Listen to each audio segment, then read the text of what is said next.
Hello everyone, this is Erik, the Asian movie enthusiast. Tonight we are going to tackle part 4 of the Asian horror films I've seen that were released in 2010, which means that we have now reached my favorites from this particular year. Some people do classify a few of these films as thrillers, but I think the horror elements in these films are so strong that there's no question in my mind that they deserve a spot in this playlist. And as always, titles for all the movies I discuss will be listed in the description box below. We got some good ones tonight, some very violent ones as well.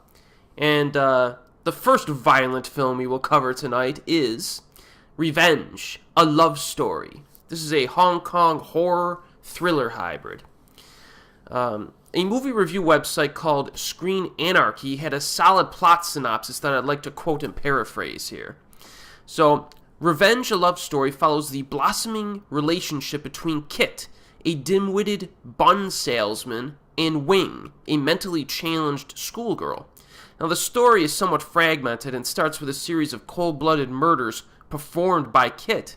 In both cases, he kills a pregnant mother and relieves her from her child. The police eventually catch him, but with a little help from Wing, they are forced to let him go again. The exact link between these events are cleared up in the following chapters of the film. So yes, this movie is about a serial killer who brutally murders policemen and their pregnant wives. And the cool thing here is that this guy is our protagonist. Oh yes, he's our protagonist and the main character of the film. But don't get confused with those two. He's not simply the main character, like Anthony Wong was in The Untold Story. You know, he was the main character, but I wouldn't necessarily call him like a protagonist, so to speak. The guy in this film is a character that we're actually supposed to understand and side with in these acts of violence. That's not easy to do when one sees what he's doing to these people. But the film, I do think, wins you over as it moves along. Because it has it shifts back and forth in time. So at the beginning, you see him perform an act, and you're not exactly sure why. So yeah, I do think this film does win you over in that regard, at least partially. And that's an accomplishment in my eyes. Now, in terms of gore, some very nasty stuff on display here. You got disembowelments, you got rape and other bloody violence. Not an easy film to sit through, and that's partially because the dramatic elements are pretty strong. There's one scene, which I won't spoil, where one fairly vulnerable character gets brutalized for just minutes on end. But it's an important scene, and it kind of drives certain aspects of the film. And it also gets a very emotional response from the viewer. The ending, I also think, is just fantastic in its brutality and finality to everything. So that was good. This movie actually might remind you of those sleazy old-school Category 3 flicks, and fans of that particular kind of film should definitely check this one out.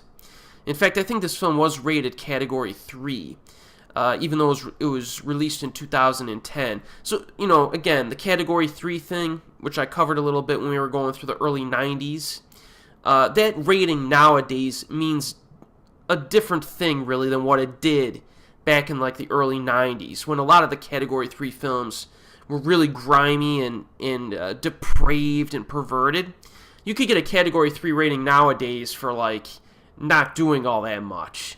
Actually, I think Johnny To's Election 2 may have gotten a Category 3 rating, which is a joke, because that movie really wasn't that violent. I could be wrong on that fact, but I thought I remember seeing that factoid somewhere. So, yeah, even though Category 3 nowadays is different from what it was back then, Revenge, a Love Story fits very nicely in those nasty films that were released back then. So it earns its Cat 3 rating. The one flaw that I can remember here is that there is some questionable decision-making in this film by some of the characters, but it's not something that's significant. An interesting fact, though, is that this film was produced by Josie Ho's 852 Films, which is her production company. And that production company also gave us another very impressive horror film in 2010 that we will cover later in this video. So yes, I definitely recommend Revenge, a Love Story, but you got to prepare yourself for it, because it's got some guts. It is moderately available on DVD for you.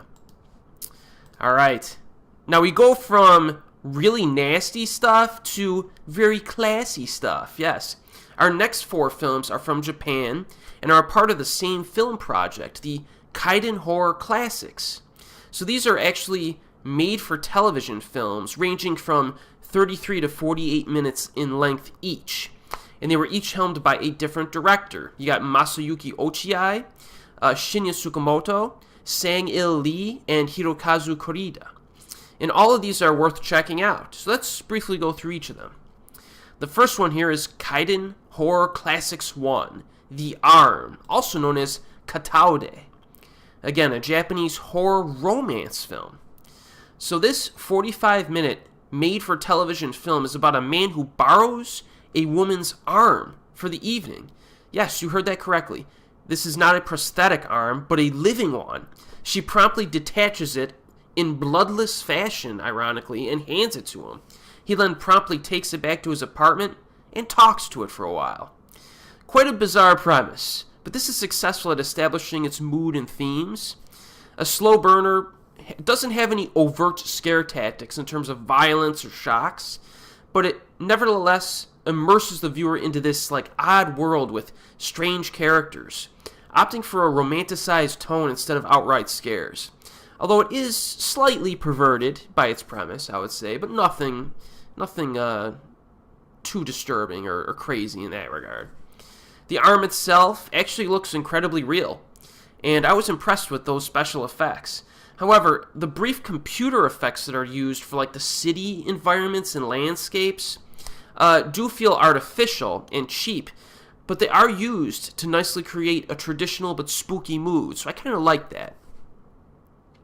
I enjoyed this one and found it interesting. The director here, Masayuki Ochiai, previously gave us Infection from 2004 and The Hypnotist from 2009. So if you're a fan of those films and you like this director, may as well check this one out if you get a chance. Alright, the second film in this series is Kaidan Horror Classics 2, The Whistler, also known as Hazakura to Mabue. Wow, I may have gotten that right. Japanese horror drama hybrid. Now, this 35-minute made-for-television film is set in 1937 during World War II and is about 2 sisters who live with their father deep in the forest, with the older sister caring for the younger one who has been given a short time to live. The older sister was previously denied marriage by her father, who thought that her love interest had no future. This unfortunate turn of fate drives a rift between the sisters when the younger sister begins to receive mysterious letters from a possible love interest. So the director here is Shinya Tsukamoto, my good friend, who previously gave us Tetsuo the Iron Man from 1989, as well as Nightmare Detective Part 1 from 2006 and Part 2 from 2008. I'm a big fan of this guy, as you should know by now. It's interesting here to see how Tsukamoto, has transitioned from towards a more organic feel to his films, at times invoking the very beautiful natural environments. It kind of reminded me of Vital in that sense, where it just felt very organic, with a vibrant use of green in its color scheme. This film really makes you feel like you're in a different time and place. I've read a few complaints regarding the shaky cam that was used in this, but I did not have a problem with it. There is a lot of focus here on the sisterly bonding and conflict, which is good, and it's anchored by intense performances by both actresses. Scoring is excellent.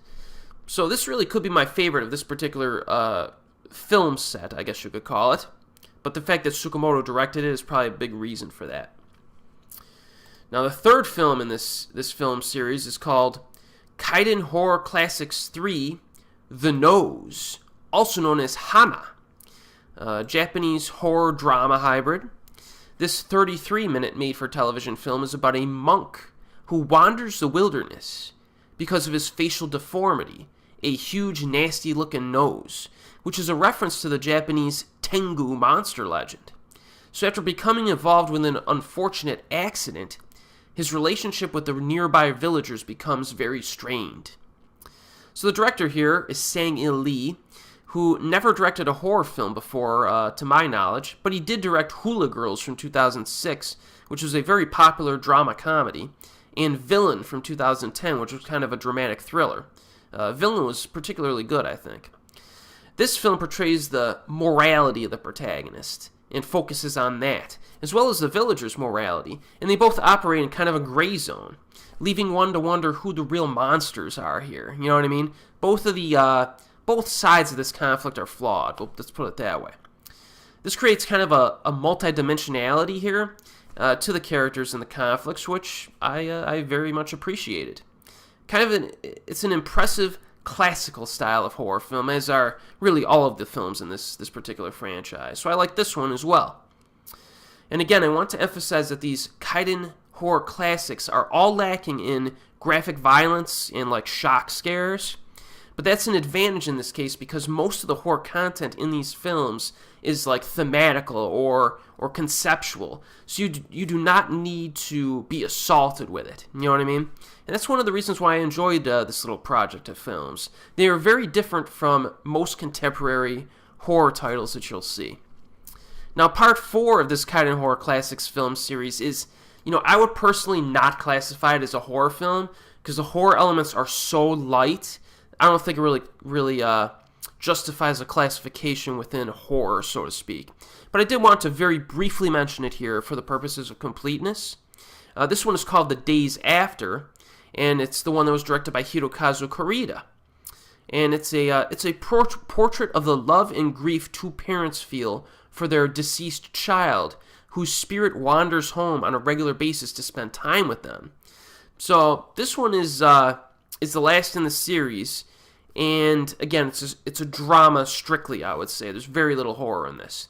But like every Kurita film, it's well made, has an interesting dramatic dynamic to it. So fans of the director will want to check it out if they can find it. And that kind of brings me to the unfortunate lack of availability of these movies. So the Kaidan Horror Classics films are difficult to find.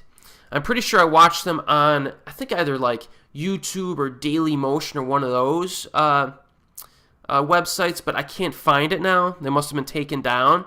And I don't see them on DVD anywhere as well. So these are one of the ones you're going to have to put on your to-see list. And if they pop up somewhere or they're eventually released on DVD, be sure to check them out. They're all pretty interesting. And it really goes to show like the diversity of Asian horror, even contemporary Asian horror, especially because films like this, you don't find a lot of films like this made anywhere in the world. When you watch them, you'll understand why, or why I feel that way. All right, so now we move to South Korea next. So what do? We hit Hong Kong, Japan, and now South Korea. So we're making our rounds. And this movie is called The Neighbor Zombie, a South Korean horror anthology. So The Neighbor Zombie is comprised of 6 episodes. Okay, we got 6 episodes here, centering on the theme of a zombie virus. The film is set in 2010, the year it was made, during the aftermath of a zombie outbreak in Seoul. The government orders the execution of those who are infected, but in response, the people who have infected family members or lovers try to defend them from the government policy. Eventually, a vaccine is developed, but the transition from zombiehood to humanity is stressful and difficult. So those are really the basic themes of this anthology. And these are 6 zombie-themed short films. All of them are zombie-themed. Total runtime of 88 minutes. Now, that's an average runtime of less than 15 minutes per film. They vary minimally to each other. And as expected of this subgenre, there is some blood and gore on display, thankfully. But this anthology is more creative than a typical zombie flick and has quite an emphasis on dramatic elements, which I liked. So the first short film here is Between the Gaps, also known as Crack. It's about a young guy who mistakenly cuts his finger open and he starts bleeding. But then inexplicably gets assaulted by the small cracks and crevices in his apartment. So how do these crevices attack him? I mean, how do if you have like a pile of boxes and there's a little gap between them, how can that attack you? Well, they target a specific body part and they attempt to suck it into their gaps. So you'll have almost like this wind tunnel effect where you're getting sucked toward this little crevice in the corner of your room. And if your hand gets stuck in it, it starts to infect your hand. So that's quite an odd premise, a bit odd, and it's certainly not something that you see in movies very often. And you also might be wondering how on earth this has anything to do with zombies, but it does come full circle, and it has a direct reference to the theme of this anthology eventually. It was pretty good stuff. It was quite different. The second film is called Let's Run, or Runaway. It's about a human woman and her half-zombie boyfriend. She's desperately trying to, live a normal life and have a normal relationship with this guy despite the circumstances. This one is amusing, oddly romantic in spots, and blackly humorous. I like the ending in particular. The third one here is called Love That Cuts Bones. A woman nurtures her mother who has turned into a rabid zombie, so she keeps her chained in her apartment. Now she does this. She nurtures her mother by cutting off pieces of her own body and feeding them to her. So that's quite a dedicated daughter, I must say. At the same time, though, she tries to fend off questioning from the government in an attempt to protect her mother from, assassination or disposal. So this is quite humanistic and also rather good on a dramatic level. That's kind of it's a nice little horror short with very nice pacing, some bloody violence, and some pretty good conflicts. The next short is called The Era of Vaccines. It's an action horror segment. Focuses on 3 Special Forces officers who tangle with a man who gets high off of the altered form of the zombie virus. Another odd premise that's quite interesting to watch.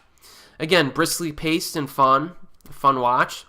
There are some nasty human antagonists in this one that mix in along with the zombies, which is good.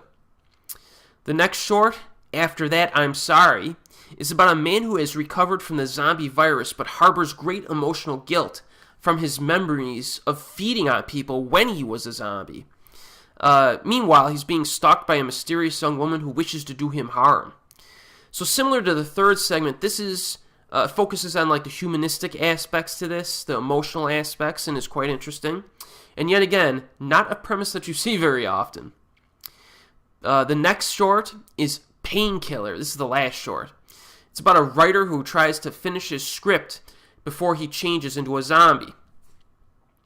Similar in some ways to the opening segment, but this one has kind of an interesting referential element that is kind of acts as a cap to the anthology, so I kind of liked it.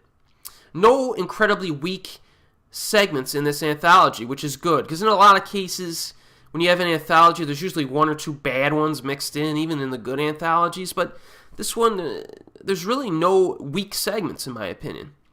So The Neighbor Zombie is it's a lower budget indie horror flick that it works. Most of the segments, though, you'll notice at times, are set in a single interior location due to the budget constraints, but it focuses so much on the interaction between the characters that you hardly notice when you're watching it.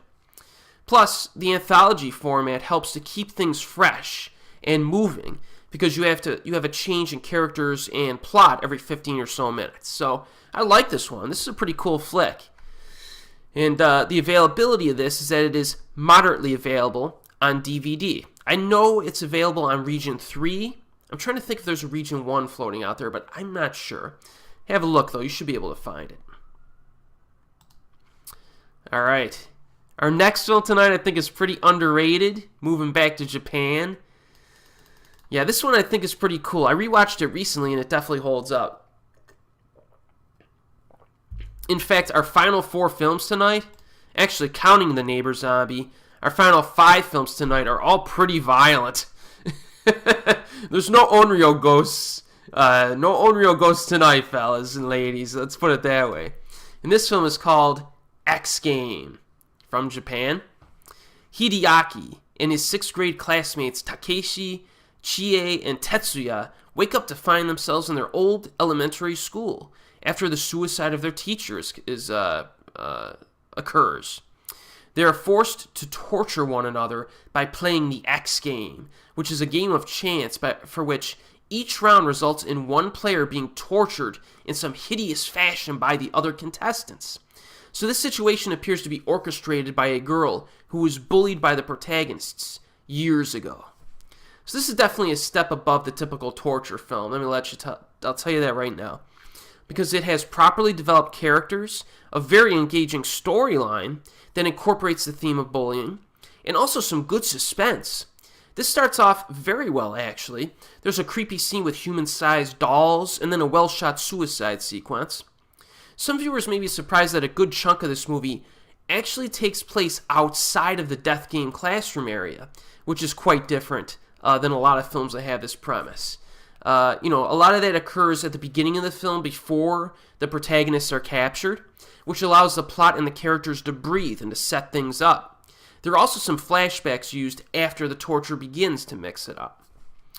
Now, this is a full 2-hour movie, but a lot of stuff happens in this flick, and the script is fairly ambitious. This script tries to cover a lot of ground. A lot of times in these types of films, stuff like Red Room or, however many other ones that we've covered already, a lot of times they'll just throw you in one location, do some killings, and that's it.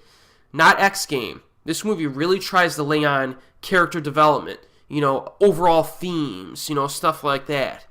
Lots of ground to cover in its 3-act structure. The final section is actually quite twisty, but the twists do kind of make sense and maintain one's interest. So, yeah, I really liked how it mixes it up and incorporates a lot of different elements. It helped to keep the full 2-hour runtime really interesting.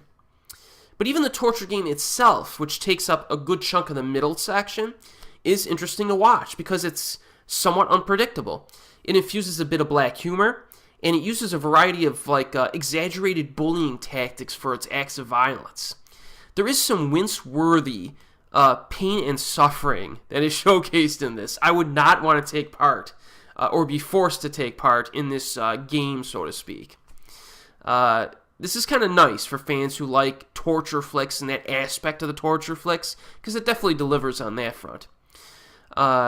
It does occupy, as I said, a fairly large section of the film, so you may find the middle section to be a little bit drawn out, but I didn't really feel that way. And unlike Death Tube, which is a similar, inferior film that a lot of people confuse with this one, or Black Rat is another one that we covered recently, X Game introduces some large men with cattle prods who force the characters to participate in the game. Unlike those movies where it's like, why don't you just run up and kill the bad guy at the beginning of the movie? It's like 6-on-1, It ain't like that in this case, you know what I mean? You don't have that option, so you really do kind of have to play the game, and that's good.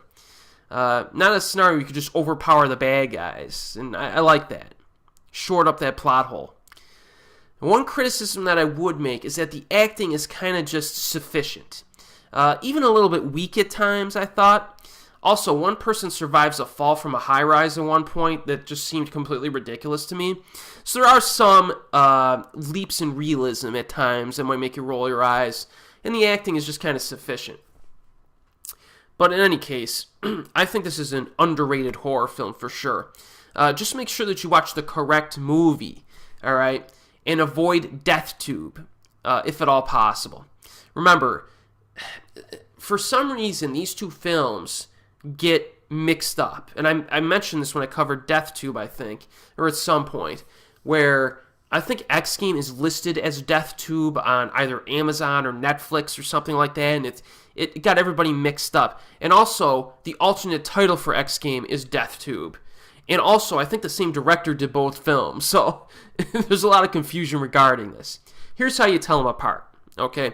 The opening scene in X Game, which is the one you want to watch, involves human-sized dolls in a classroom, and the torture game itself does not start until after the 30-minute mark.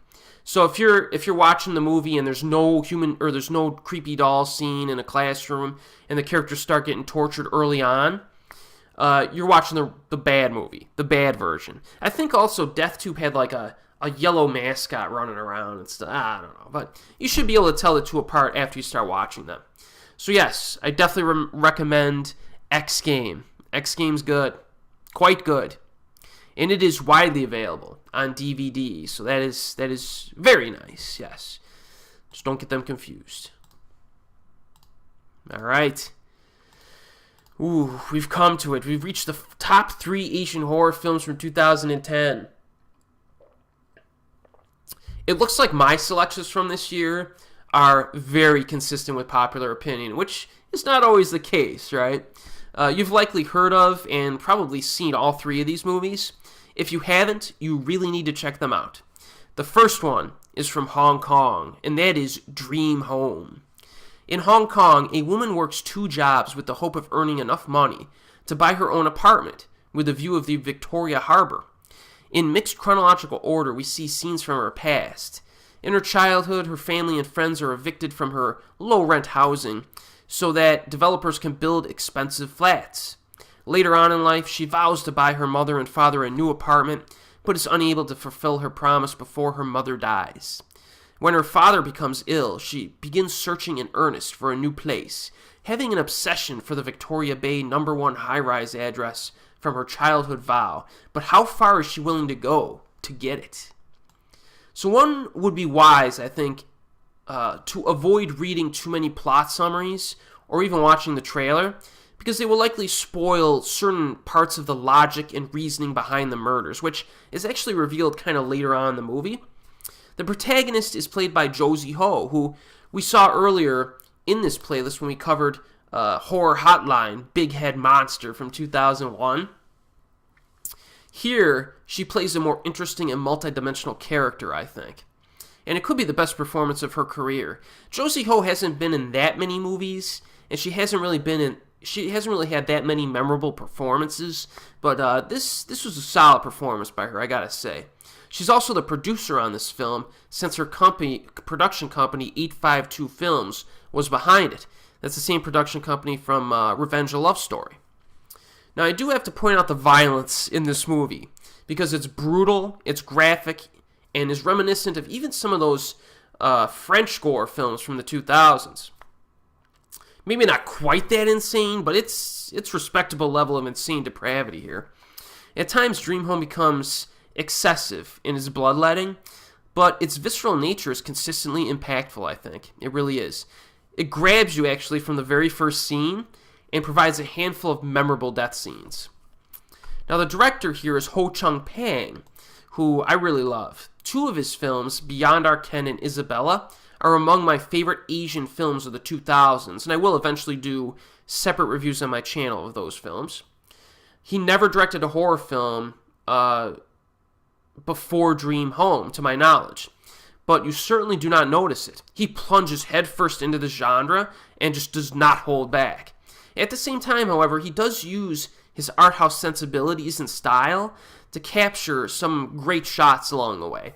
So this is one of those instances that kind of supports the assertion that some people have that, you shouldn't always have horror films directed by horror directors. You should get some people who direct other types of films to come in and do their interpretation of horror. And Dream Home is one very good example of how that could work. Now, the DVD availability of Dream Home is, thankfully, it is widely available. Yes. All right. Oh, and I remember, back in 2010 when I saw these films, I was really hoping that 852 Films production studio would continue to produce multiple films of this kind every single year. But unfortunately, that has not been the case. My guess is that Dream Home and Revenge a Love Story did not make enough money for Josie Ho to continue on this path of blood-soaked entertainment. That studio did produce a few other films, some of which were pretty good, but they're not really horror films. I was kind of hoping this nasty Category 3 stuff would make a huge comeback, but it didn't really do that. But still, in 2010, we got 2 very good ones. All right. Our final 2 films for tonight are from South Korea. You could probably guess what they are. The first one is Bedeviled, South Korean horror film with a pretty solid dramatic basis to it. Hae-won is a middle-rank officer working in a Seoul bank. A stern, tense single woman, she is brought down by work-related stress in her hyper-competitive environment. Despite desperate for a change of pace, she takes up an offer by a long-forgotten friend to take a vacation in Mudo, a desolate southern island where she spent her childhood. So arriving at the island, she observes that life on the undeveloped, socially regressive land is hard, and her friend is treated as little more than a slave by her abusive husband, his brother, and the local old women. So these trashy folk, I guess you could call them, and they certainly are trashy, cause problems without realizing that their actions could escalate to life-threatening proportions. This is a very solid film from start to finish, with two protagonists who have their own dilemmas. You have the housewife, Villager, who receives a lot of the character development in the film, and she's practically the main character. You have this city girl at the beginning who's the main character, but then it kind of shifts. So you really have two legitimate main characters in this. So yeah, the housewife Villager gets a lot of development, but the city girl is also quite interesting due to her inaction and just abject refusal to come to anyone's aid. And that's established early on in the film in the city as well. Even in desperate times of need, she doesn't want to get involved. She doesn't want to dirty her hands by helping others. One unique aspect is how the viewer will be compelled to actually root for the murderer when they are introduced into the story. And looking back at 2010 in Asian horror, this is a major theme from this particular year, with at least half a dozen movies that effectively place the viewer in the shoes of a killer. It's not something I really recognized until I was going through this year doing these YouTube videos, and I'm like, wow, this is like a big theme for this year. Not a cliche that people usually talk about, but it was in 2010, and it's a very welcome one. The opening half of this film, a little bit on the slow side, but it's also quite harrowing on a dramatic level. The latter half is where most of the visceral horror and graphic violence present themselves, and they are very impactful. So I definitely recommend Bedeviled. And it is widely available on DVD and Blu-ray. Alright, and finally, my favorite Asian horror film from 2010, and that is, of course, I Saw the Devil, South Korean horror thriller. So Jang is a dangerous psychopath serial killer. He has committed serial murders in diabolical ways that one cannot even imagine, and his victims range from young women to even children. The police have chased him for a long time, but were unable to catch him. One day, the daughter of a retired police chief becomes his prey and is found dead in a horrific state. Her fiancé, a government agent, decides to take down the murderer himself. He promises that he will do everything in his power to take bloody vengeance against the killer. Now, right off the bat, we need to talk about the two lead actors here. You have Byung-hun Lee and Min-sik Choi. Now, you almost certainly know who these two men are, but just in case you don't, Lee appeared in A Bittersweet Life, The Good, the Bad, the Weird, and Masquerade, among others. Choi is most well known for his lead role in Old Boy, so you almost certainly know him. Both actors are really good in I Saw the Devil. Choi, in particular, is extremely menacing and soulless. He really portrays a just soulless character. Actually, the director of I Saw the Devil has previously worked with both of these actors on some of his prior films. So I think that familiarity and experience working together kind of helped to get the best performances possible here. Premise is, pretty simplistic and familiar in some regard, but to this film's credit, it's very difficult to figure out where the plotline is exactly going. This establishes a little bit of welcomed unpredictability at times. Characters are on the thin side, I think. I do think they're on the thin side here. And things do get a bit contrived in spots, but those are probably my biggest gripes overall with this film. But there's no question that the purpose here is to extract an emotional reaction from the viewer, and in that sense, this film is a resounding success. The violence, as I've sounded like a broken record tonight, it's brutal, it's bloody, and it's mean-spirited, which will likely disturb most viewers.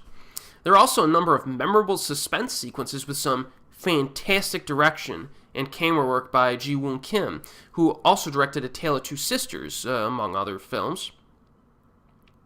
So in terms of visceral thrills, this is one to be reckoned with. You have to watch it.